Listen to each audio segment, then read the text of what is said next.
NEET UG 2026 paper leak मामले में CBI की तरफ से रावजवनी कोर्ट में दाखिल चार्जशीट में एक बड़ा खुलासा हुआ है।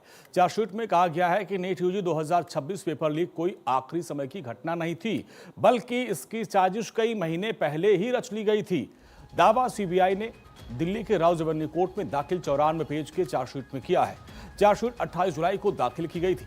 सीबीआई के चार्जशीट के मुताबिक नीट का पेपर तैयार करने के दौरान एनटीए के 3 एक्सपर्ट सवाल याद कर लेते थे और फिर होटल लौटकर उनको पर्चियों पर लिखते थे। इसके बाद ये सवाल बिचौलियों या फिर कोचिंग नेटवर्क के जरिए छात्रों तक पहुंचाते थे। चार्जशीट में 3 एनटीए एक्सपर्ट समेत 13 आरोपियों के नाम हैं। ये बहुत बड़ा खुलासा किया गया है। इसमें बॉटनी एक्सपर्ट मनीषा गुरुनाथ मंधारे, इसके अलावा केमिस्ट्री एक्सपर्ट प्रहलाद विठलराव कुलकर्णी और फिजिक्स एक्सपर्ट मनीषा संजय हवलदार को मुख्य आरोपी बनाया गया है। जांच एजेंसी ने कहा कि एनटीए एक्सपर्ट ने पेपर तैयार करने के दौरान मॉडरेशन के दौरान अपने पद का दुरुपयोग किया है। सीबीआई की चार्जशीट के मुताबिक नीट पेपर लीक किसी एक व्यक्ति की हरकत नहीं थी, बल्कि एनटीए एक्सपर्ट, प्राइवेट कोचिंग संचालक, बिचौलियों और कुछ छात्रों की मिलीभगत से पूरी प्री प्लान साजिश रची गई थी।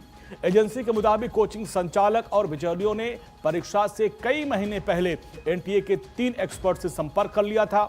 इनके बीच लगातार बातचीत हो रही थी। मुलाकातों और पैसों के लेन देन का पूरा खेल हुआ था।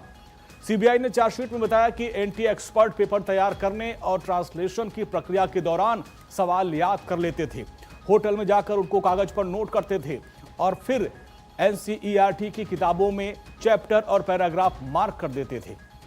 इसके बाद ये जानकारी बिचौलियों और कोचिंग नेटवर्क के जरिए छात्रों तक पहुंचाई जाती थी। प्राइवेट कोचिंग में छात्रों से इन्हीं लीक सवालों को हाथ से लिखवाया जाता था। सीबीआई को तलाशी के दौरान कई ऐसे हाथ से लिखी कॉपियां भी मिली है।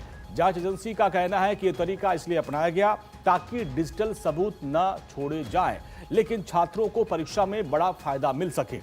सीबीआई ने यह भी दावा किया कि तलाशी के दौरान मिले WhatsApp chats, Telegram message, paper की पीडीएफ और फोटो इलेक्ट्रॉनिक उपकरणों की फॉरेंसिक जांच से पूरे नेटवर्क की पुष्टि हुई है।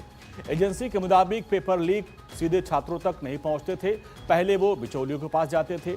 मनीषा संजय वाघमारे, धनंजय लोखंडे, शुभम मधुकर, खैरनार और यश यादव की इस पूरी नेटवर्क में अहम कड़ी थे, जो पेपर आगे छात्रों तक पहुंचाया करते थे। तो इस तरीके से पूरा पेपर लीक का कांड हुआ।